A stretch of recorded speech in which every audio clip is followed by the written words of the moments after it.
കോഴിക്കോട് പുതിയ കടവ് ബീച്ചിൽ 7 വയസ്സുകാരനെ തട്ടിക്കൊണ്ടുപോകാൻ ശ്രമം.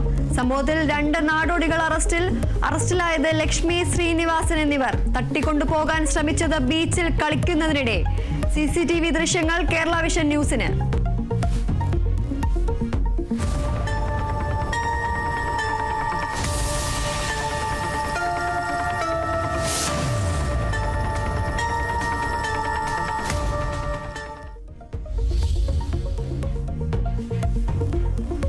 കൊല്ലത്ത് ശക്തികുളങ്ങരയിൽ തീരത്തടിഞ്ഞ കണ്ടെയ്നറുകൾ മുറിച്ചു നീക്കുന്നതിനിടെ തീപിടിച്ചത് ഗ്യാസ് കട്ടിങ്ങിനിടെ.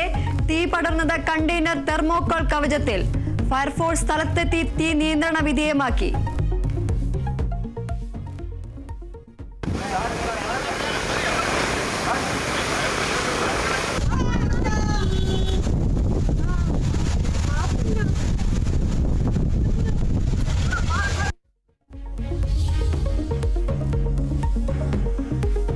നിലമ്പൂരിൽ PV അൻവറിന്റെ രാഷ്ട്രീയ വഞ്ചനയ്ക്കെതിരെ ജനവിധി ഉണ്ടാകുമെന്ന് MV ഗോവിന്ദൻ മാസ്റ്റർ.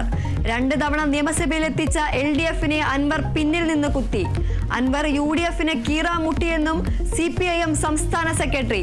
കഴിഞ്ഞ തെരഞ്ഞെടുപ്പിൽ UDF തോറ്റത് ആര്യാടൻ ഷൗക്കത്ത് പാലം വലിച്ചതിനാലെന്നും MV ഗോവിന്ദൻ മാസ്റ്റർ. പരാമർശം പാർട്ടി മുഖപത്രത്തിലെ ലേഖനത്തിൽ.